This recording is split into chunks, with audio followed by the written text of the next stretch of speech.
a respeito dos carimbos ideológicos que geralmente se colocam nos escritores e que no Brasil hoje se tornaram praticamente obrigatórios, sempre que, quando o sujeito é comunista ou esquerdista, ele vem sem rótulo ideológico, mas se ele não é, ele vem necessariamente com o rótulo ideológico, em geral de extrema direita, porque toda direita, nós sabemos, hoje em dia é extrema, não é isso? E eu considero que o dia que o Arruinaldo Azevedo me rotulou como reacionário inteligente, eu considerei isso a pior ofensa que eu recebi na minha vida.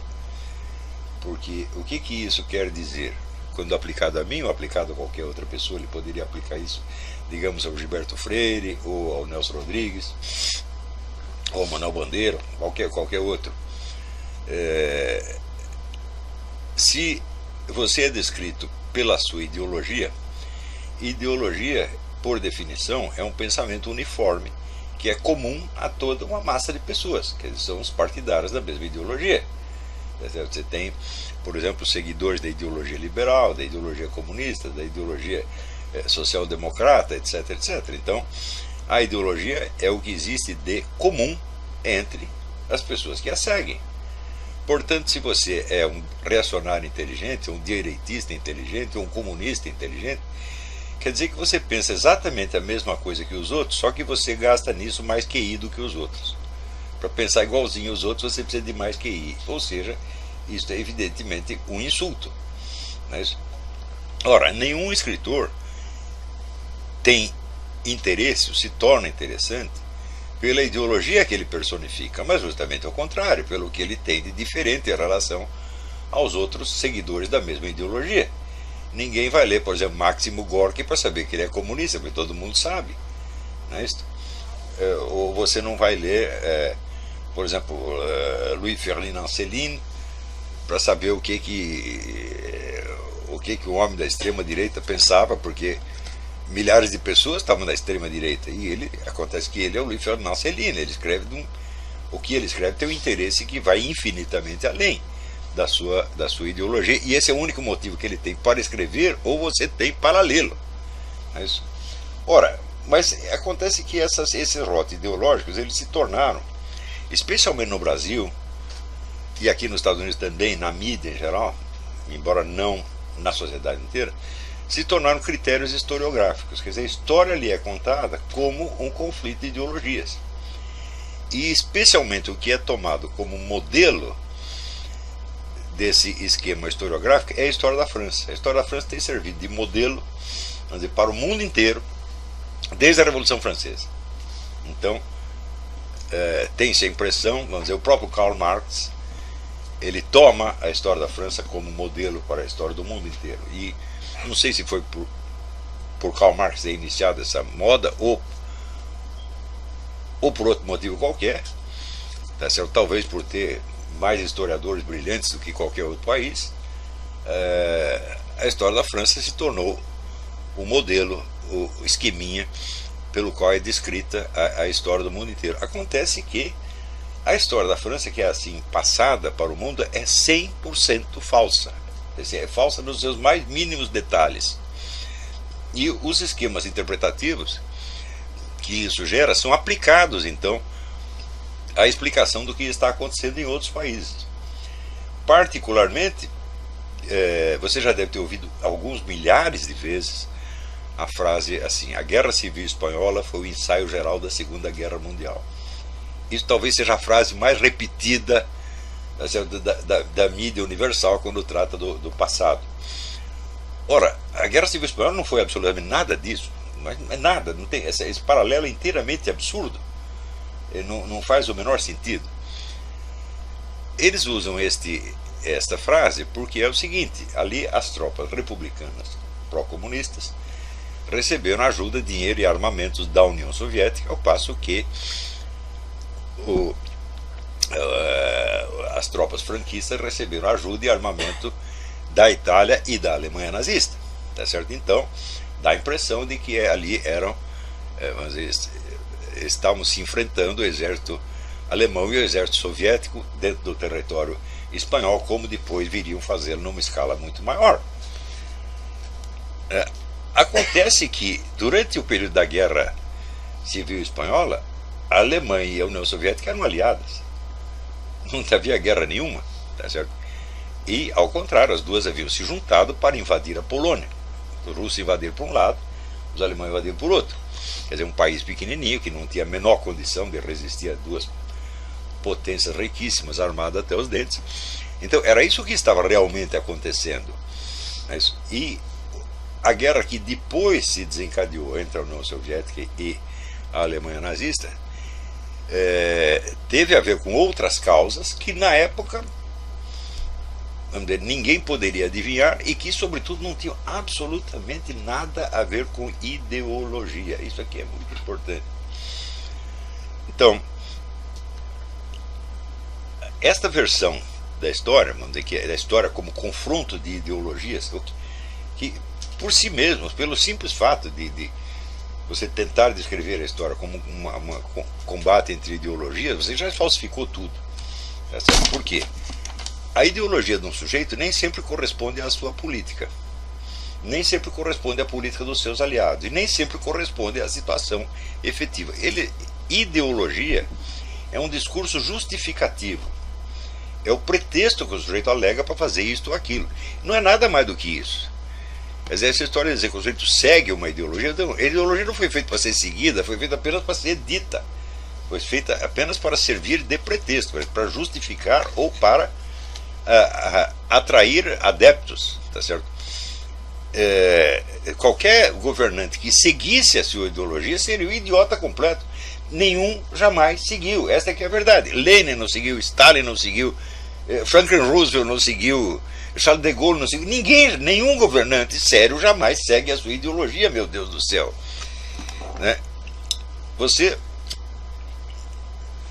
Veja, quando você tem um plano de ação, você tem os objetivos que você quer realmente atingir e que, evidentemente, ficam muito aquém dos objetivos últimos propostos pela sua ideologia.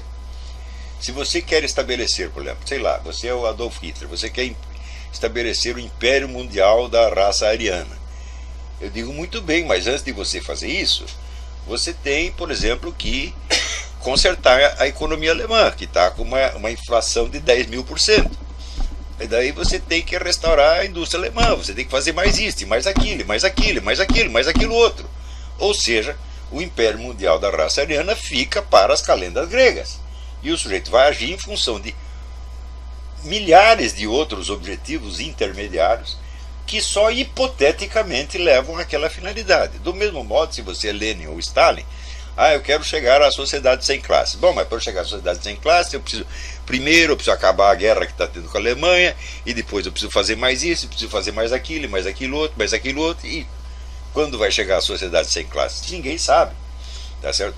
Se você é, sei lá, o presidente dos Estados Unidos, você é um neocon, você estudou lá o Léo Strauss, e eu quero espalhar a democracia americana no mundo. Eu digo, bom, mas antes você tem que... Peraí, nós temos que ver o que nós vamos fazer com o Iraque, o que vai fazer aí com o Bin Laden, o que vai fazer com esse, o que vai fazer com o partido democrata que está aí atrapalhando. Ou seja, você tem 1000 objetivos intermediários e é nestes que se foca a política de qualquer governante e não nos objetivos últimos de uma ideologia. Isso é uma coisa inteiramente absurda.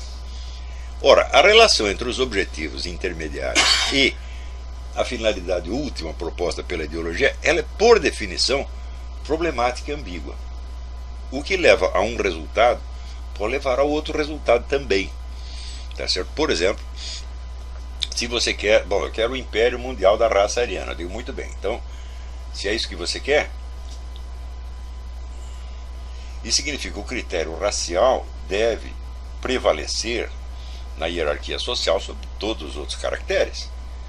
Ora, qual é a diferença entre um alemão, vamos dizer, de família nobre e o Zé Mané da esquina? Racialmente não tem diferença nenhuma.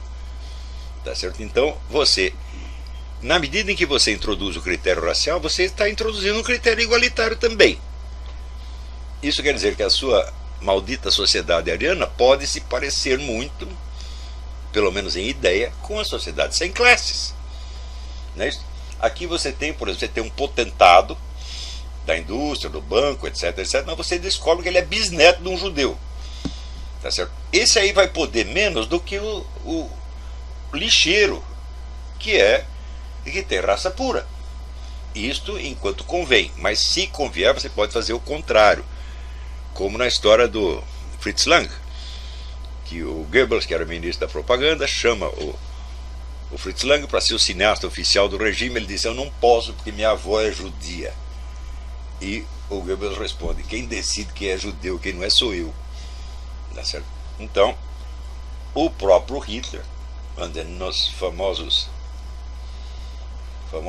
table talks, conversações da mesa do almoço com o Hermann Rauschning, ele diz: eu não acredito nada na história de raça, eu uso isso aí porque preciso. Mas em outros momentos, isso quer dizer que ele sempre não acreditasse, que sempre isso fosse apenas um pretexto? Não, às vezes acreditava também. Não é isso? Então, uma ideologia não é uma fórmula matemática ao qual você tem que se ater o tempo todo. Quando Karl Marx, ouvindo seus supostos discípulos dar uma aula sobre qualquer coisa e disse: eu não sou marxista, ele está dizendo exatamente isso. Quer dizer, o marxismo não é uma máquina que você bota para funcionar, que vai funcionar coerentemente até o fim. Ela tem vários desenvolvimentos possíveis, tá certo?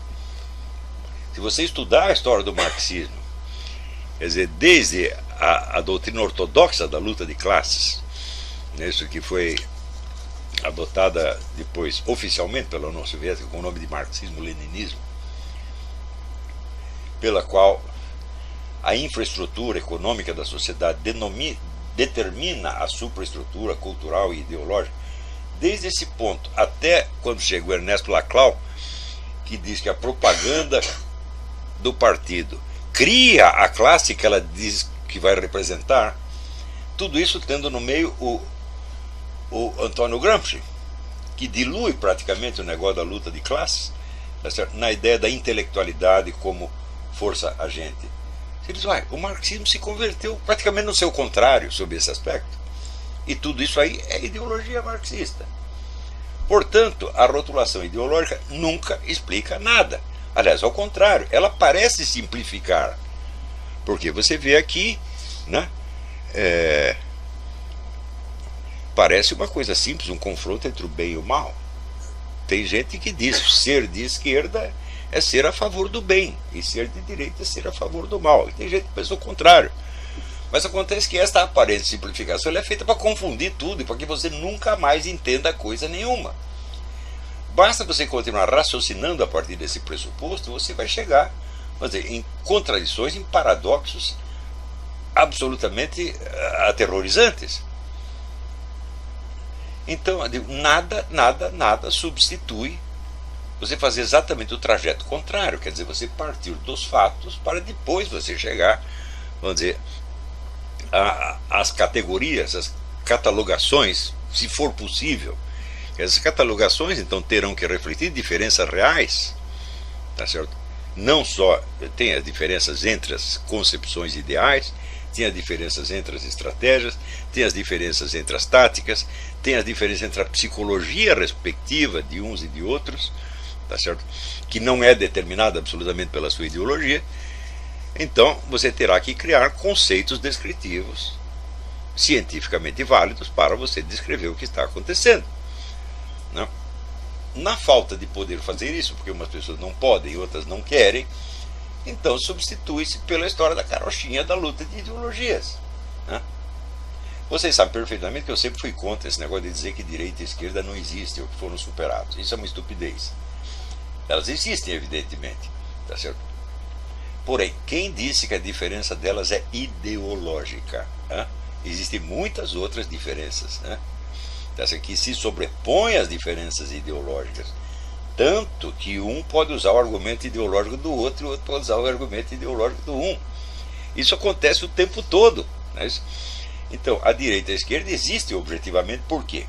Porque existem pessoas que se declaram de esquerda e de direita, que se identificam com isso. Então, na medida em que o sujeito diz que ele é de esquerda e ele se identifica com um grupo de esquerda, você negar a existência disso é você negar o óbvio, tá certo? Agora, pouco interessa o conteúdo que o indivíduo atribui a isto, não é isso? Então, por exemplo, hoje acredita-se que, digamos, querer acesso dos transexuais aos banheiros femininos é de esquerda. Fosse dizer isso para Lenin ou Stalin, né, ele diria: isso aí é decadência burguesa, isso aí é um desvio pequeno burguês, isso aí são os ingleses, os americanos que estão injetando na sua cabeça para quebrar, dissolver a unidade do movimento comunista. É isso que eles diriam.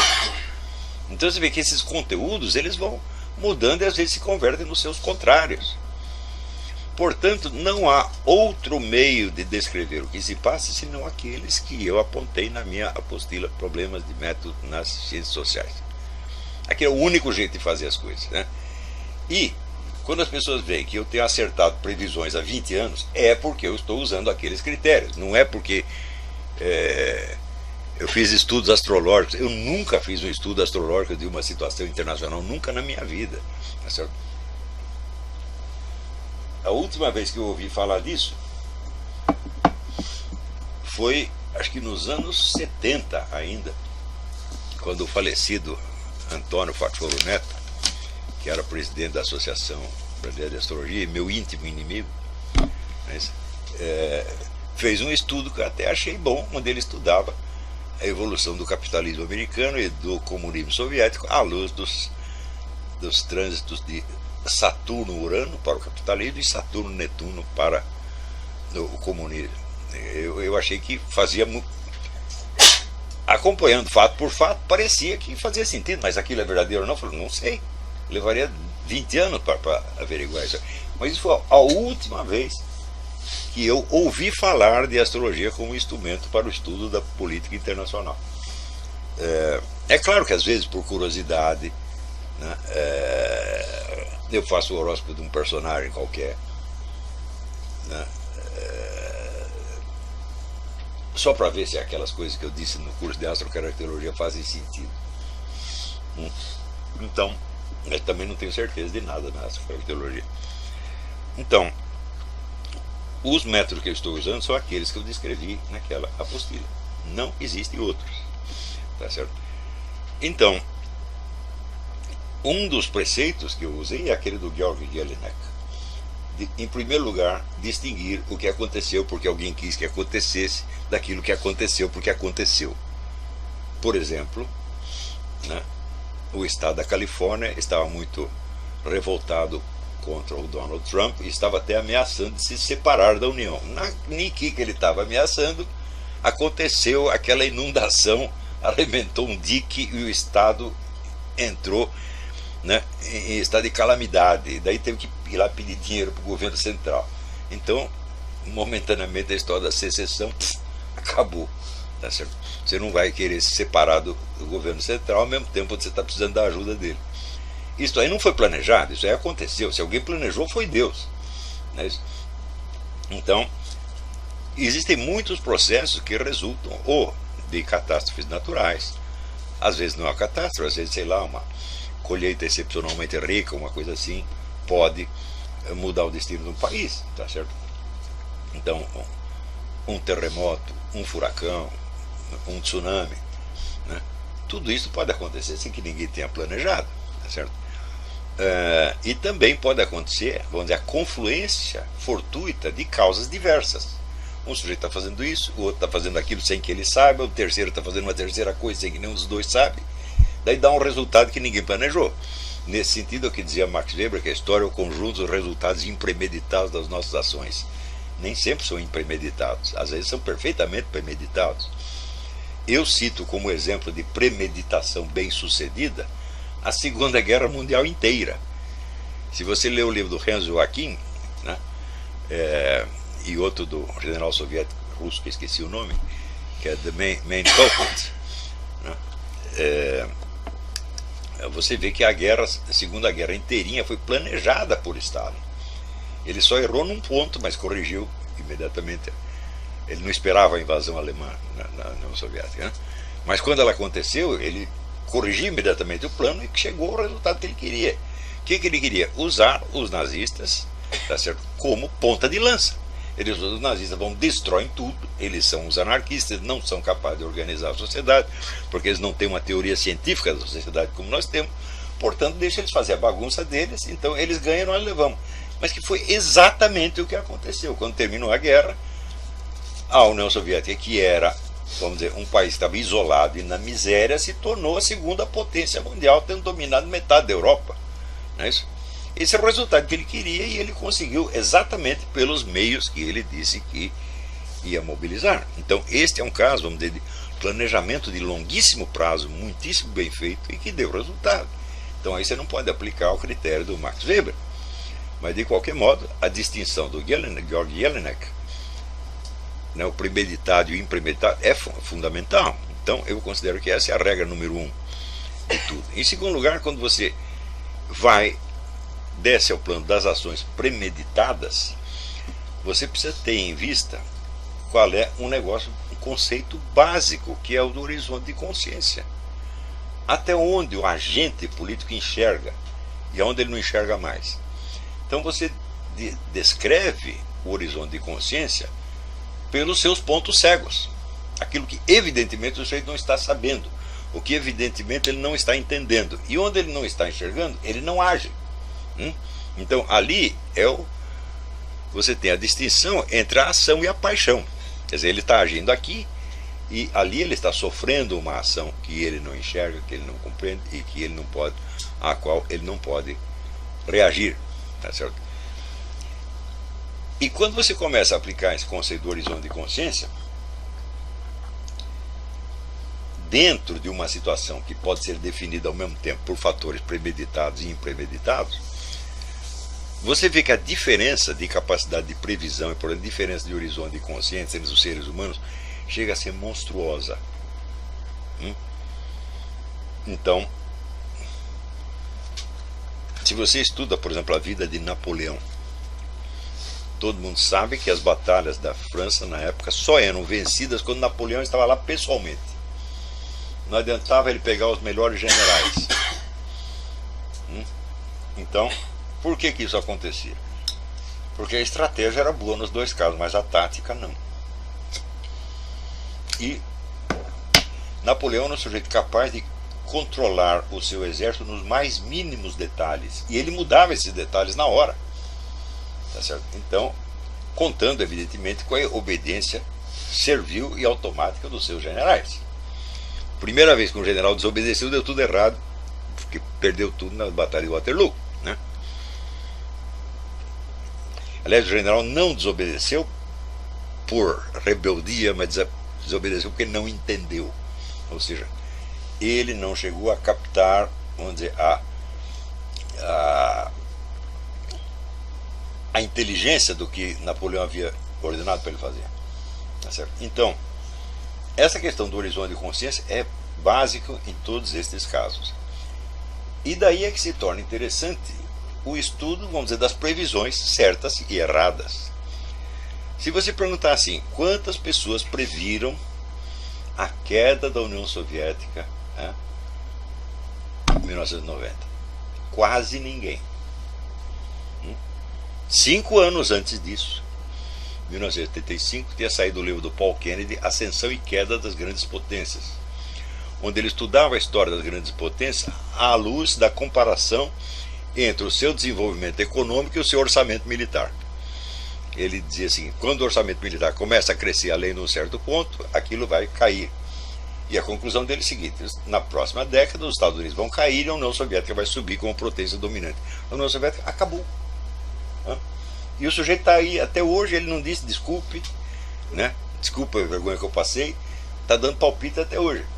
Paul Kennedy, Ascensão e Queda das Grandes Potências. Eu acho que foi o maior sucesso editorial da década de 80, né? Mas você sempre encontra um sujeito aqui, outro ali, tá certo? E você encontra no meio dessas previsões inteiramente absurdas, 100% errada, aquela famosa do René Guénon de que a China jamais seria comunista. Ele escreveu isso, ele usa a palavra bolchevique, a China jamais será bolchevique, né? Então, e os caras ainda o chamam de bússola infalível. Bom, todo esse pessoal dos estudos tradicionais adora falar de coisas metafísicas, tá certo? Quando você vem para este mundo aqui, você vê que eles são cegos, eles não entendem nada do que está acontecendo. Então, Para mim a sua metafísica pode ser linda, né? Mas é o tal negócio. Desde que nós fomos educados no cristianismo, e o centro do cristianismo não é um Deus inalcançável, mas é uma encarnação, você entende que esse negócio metafísico só tem validade quando ele se comprova neste mundo aqui, né? Ou como dizia Paulo Eduardo, poeta comunista, há outros mundos, mas estão neste. Ou seja, não há universos paralelos, só há um universo, por isso que chama universo e não pluriverso, tá certo? E nesse universo nós não estamos em toda parte, nós estamos exatamente aqui, tá certo? E Deus manda as suas mensagens para quem? Para os tatus bolas, para os marcianos, para os habitantes da Estrela Vega? Não, manda para nós, meu Deus do céu, tá certo? Então, o que diz o salmista, né? Quem é o homem para que você se interesse por ele? E no entanto você o fez pouco menor que os anjos, tá? Então, quer dizer, bom, nós temos alguma importância nessa parada. Pelo menos Deus nos dá importância. Eu não sei porquê, mas Ele dá, né? Então, quer dizer, você tem essa centralidade do homem, tá certo? Ela é o critério da verdade. E quando as pessoas dizem, né, que Protágoras, com a frase dele, o homem, à medida de todas as coisas, inaugurou o relativismo. Bom, eu não estava lá, eu não conversei com Protágoras, mas talvez ele tenha querido dizer uma coisa muito mais importante, né? O homem é de fato a medida de todas as coisas. Por quê? Eu me lembro quando eu era criança, eu li no catecismo da Igreja Católica a seguinte coisa: para quem Deus fez o mundo? Para o homem, para o ser humano. Então, se ele fez tudo isso para nós e não para os tatus bolas, então é claro que nós somos a medida de todas as coisas. Deus é quem mede e determina o tamanho, mas ele mediu tudo na nossa proporção. Eis porque, de todo o universo conhecido, o único lugar onde a nossa espécie poderia ter sobrevivido e prosperado é este lugarzinho aqui, né? Não tem nenhum outro planeta onde pudesse sobreviver. Agora diz que descobriram uma galáxia lá no raio que eu parto, que talvez tenha água, talvez a água esteja em estado líquido, e talvez tenha nascido uma plantinha. Tudo isso talvez. O fato é o seguinte: até hoje se sabe que só neste planeta aqui nós podemos sobreviver. E nesse sentido, você dizer que o homem é a medida de todas as coisas não é um relativismo, não é um subjetivismo, né? É simplesmente você pegar a medida certa do universo. Então a frase passa a ter uma validade objetiva que vai muito além dessa interpretação pejorativa. Talvez Protágoras fosse um sábio muito maior do que nós imaginamos. Você não pode esquecer que todos esses pré-socráticos, tudo que eles escreveram sumiu. Sobrou duas ou três frases, né, que Aristóteles interpretou lá de um jeito, mas não quer dizer que a interpretação que Aristóteles deu fosse necessariamente a correta. Não é porque Aristóteles fosse um grande filósofo que ele entendia necessariamente tudo que os seus antecessores tinham dito. Ele pode ter errado aquilo ali, tá certo? Então, eu gosto muito dessa frase do Protágoras, né? Eu não sei qual é o sentido que ele lhe deu, mas eu sei a que eu estou dando. E eu estou dando aquela que é mais lisonjeira para ele. Portanto, ele não tem nada que reclamar, né? Então, como diria o Pirandello, se não é vero, é bem trovado, né? Muito bem. Então, essa questão do horizonte de consciência é central em absolutamente todo estudo do ser humano, individual ou coletivamente. E nesse sentido, o estudo das previsões erradas é uma das coisas mais maravilhosas que tem. Maravilhosa para quem está estudando, não para quem viveu a situação e para quem deu com os burros na água graças à previsão errada. É isso.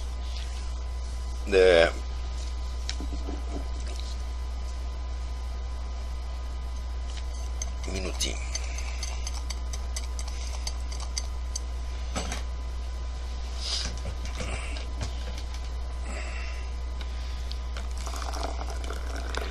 Quer dizer, a visão geral que está consagrada da história da França no século XX é de que na França havia basicamente duas correntes. A corrente que era pró-nazista e a resistência. A resistência basicamente encabeçada pelos comunistas. Quer dizer, os comunistas teriam sido os grandes defensores da independência francesa numa época em que milhares de traidores estavam aplaudindo o governo do general Pétain, instalado na cidade de Vichy. Então, eu me lembro que até um dia eu estava na nossa embaixada lá em Bucareste, e o embaixador Jerônimo Moscar passou para mim um filme, um documentário sobre Vichy, e ele estava espantado de ver o imenso sucesso popular que o Marechal Pétain tinha como governante. Você vê massas inteiras de gente aplaudindo o homem freneticamente. Então o que você tem a impressão? Metade da França, ou mais de metade, era tudo traidor, era tudo pró-nazista. E se não fosse aqueles poucos bravos resistentes, a França teria passado uma vergonha dos diabos. Não é isso? E se não fosse o general de Gaulle criar o seu exército no exterior, em Londres, para participar minoritariamente, é claro, da invasão, né, ser empreendida pelas tropas americanas e inglesas, então o vexame teria sido definitivo, tá certo?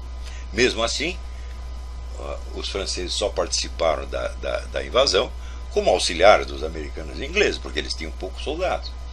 Então o que você tem para eles? Falar, olha, esses franceses são todos os traidores, eram tudo nazistas na época, tá certo?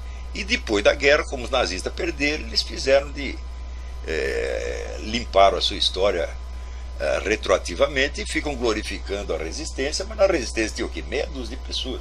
Isto é a ideia que passa até hoje, né? Todo mundo pensa que é assim. Só que, veja, aonde surgiu a ideia, quer dizer, da resistência? Foi entre os adeptos do Marechal Pétain, não entre os comunistas. Você não pode esquecer que na época que os alemães invadiram a França, a União Soviética era aliada dos alemães, né?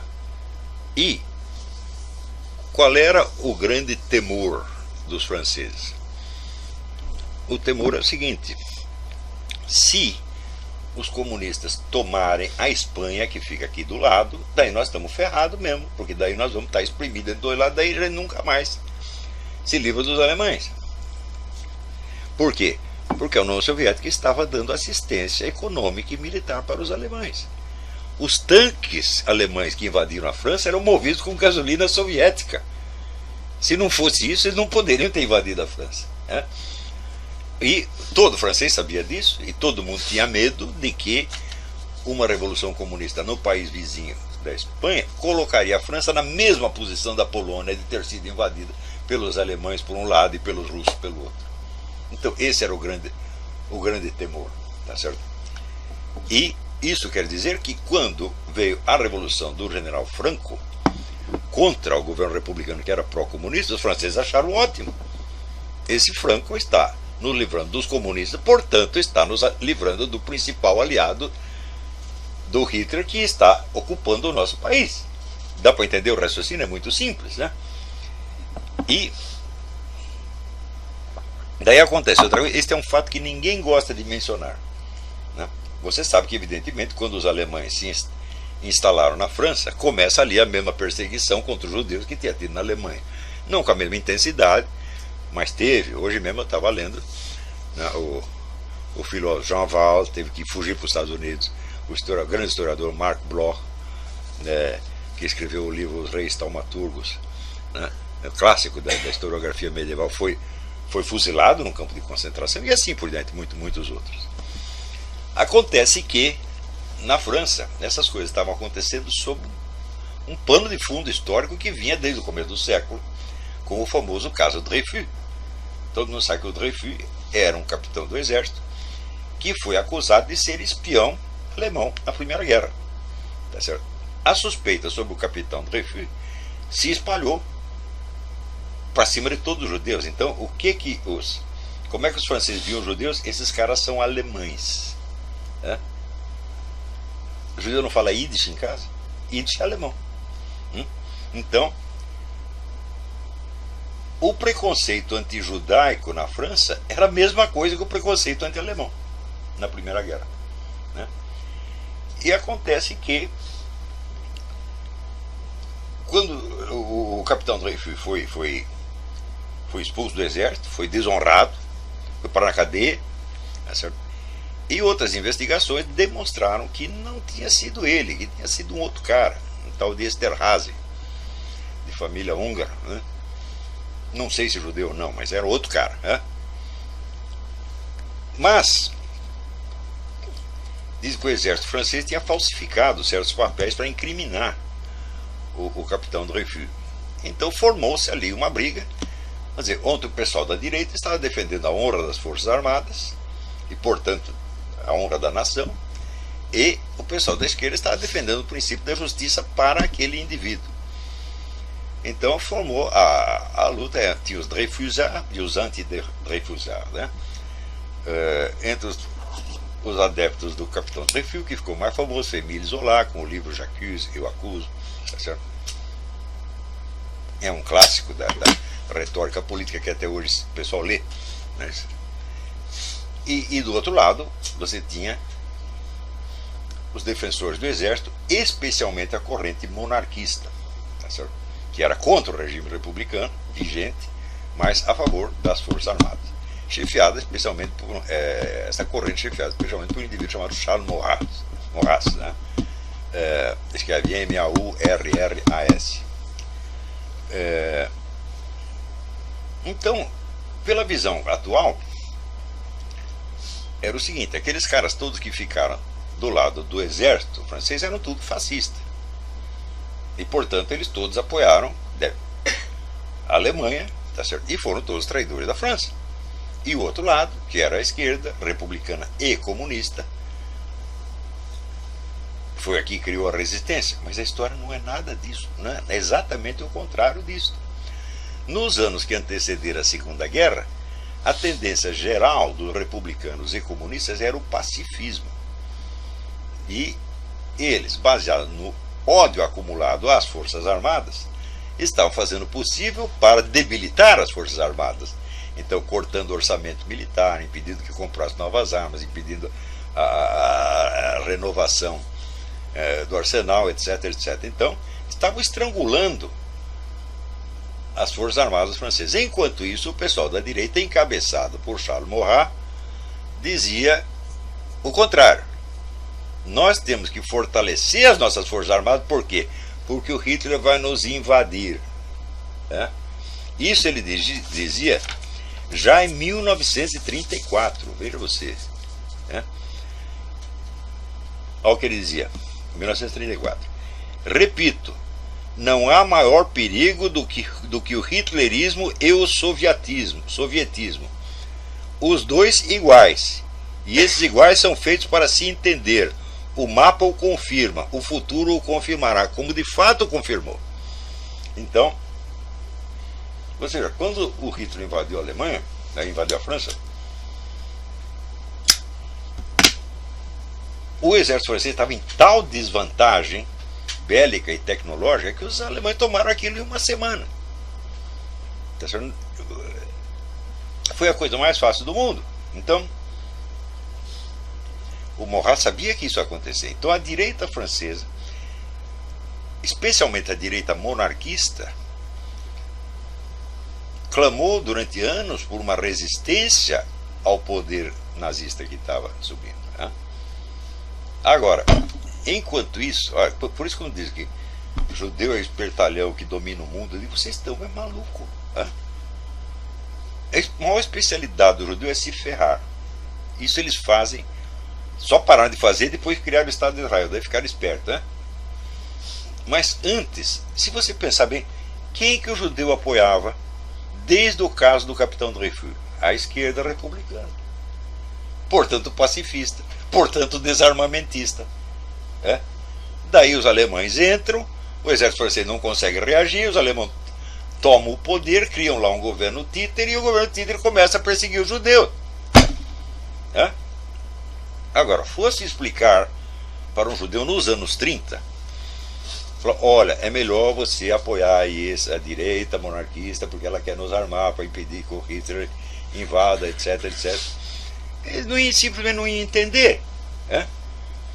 Veja, eles estavam tão longe de entender o que estava se passando que quando o general de Gaulle foge para a Inglaterra e começa lá a montar um exército de ocupação para atuar junto com as tropas inglesas. O que se diz dele na França? Todo mundo diz, ele é apenas um agente britânico. Sabe quem disse isso? Raymond Aron, um dos maiores intelectuais franceses de todos os tempos, e aliás, judeu. Não vamos seguir esse cara porque ele é apenas um agente britânico. Pior, quando a Alemanha invadiu a França,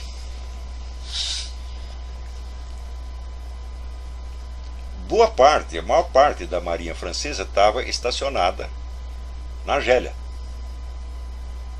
porto de Merzelkeber. E os ingleses, com medo de que os alemães se apossassem da frota francesa e a usassem contra a Inglaterra, foram lá e bombardearam a frota francesa, mataram 1.300 soldados franceses no Pearl Harbor da França. Só que quem fez não foi o alemão, foi o inglês. Resultado, milhares de franceses que estavam loucos para sair da França e ir para a Inglaterra e se alistar no exército de Gaulle, desistiram, falaram, não quero mais conversa com esse cara porque os ingleses nos sacanearam. Isso foi uma traição. Estão entendendo como é a sutileza do negócio? Eu estou lendo aqui a biografia do Pierre Boutin, que é um excelente escritor maravilhoso, né, que foi um discípulo do Charles Maurras, e ele mesmo foi um desses. A hora que os caras bombardearam lá Merzelkeber, falou, não vou mais para a Inglaterra, não quero saber de conversa com esse cara. A ideia de que o de Gaulle era apenas um agente britânico e, portanto, um virtual inimigo da França, persistiu até depois que os americanos invadiram a França colonial, a França muçulmana. Enquanto isso, o pessoal ligado à direita francesa, monarquista, foram tudo para o Marrocos e para a Argélia, numa trama de desarmar as defesas alemãs, de modo que quando os americanos chegassem não houvesse resistência. Era nisso que eles estavam ocupados. Nessa época os comunistas ainda eram aliados dos nazistas. E eles levaram essa operação. Essa operação foi tão bem sucedida que quando houve a invasão americana, sabe quantas pessoas morreram? 13. Os americanos ocuparam um país inteiro, só morreram 13 pessoas. Ou seja, as defesas alemãs já estavam totalmente desmanteladas, todo o serviço de inteligência já bagunçado, ninguém entendia mais nada. Tá? Isso foi obra do quê? Da extrema direita francesa atuando no Marrocos, na Argélia. Sim, não, a Segunda Guerra já tinha começado, depois da invasão da França. Então, muitos ali tinham a esperança de que o governo do Marechal Pétain, não pode esquecer que o Marechal Pétain foi o maior herói de guerra francês na Primeira Guerra. Então era um homem cujo patriotismo estava acima de qualquer suspeita. E ele aceitou criar ali um governo provisório, relativamente submetido aos alemães, mas num território independente. E muita gente apostava nele como o chefe da resistência, que era evidentemente a coisa mais prática a fazer. Nós temos um governo ainda, o governo acabou, tá certo? Então nós podemos montar uma reação aos alemães a partir do governo. Bom, acontece que muitos camaradas desistiram disso. A maior parte dos seguidores do Charles Maurras desistiram, mesmo porque eles não confiavam na República, eles não queriam a República, eles queriam a volta da monarquia. E a história desse Charles Maurras é uma verdadeira tragédia, porque era um escritor maravilhoso, de primeiríssima ordem, e um inspirador de todo o movimento monarquista francês, monarquista e, portanto, católico, embora ele pessoalmente não fosse um católico, ex-professo pelo menos. Ele era a favor da Igreja Católica, mas nunca se declarou um católico, só o fez no fim da vida. Então, vamos dizer, era a maior força pró-católica que existia na França. Quer dizer, a Action Française, que era o movimento que ele fundou, era enormemente poderoso. Vamos dizer, acho que um terço da França, pelo menos, estava perfeitamente aliada com ele.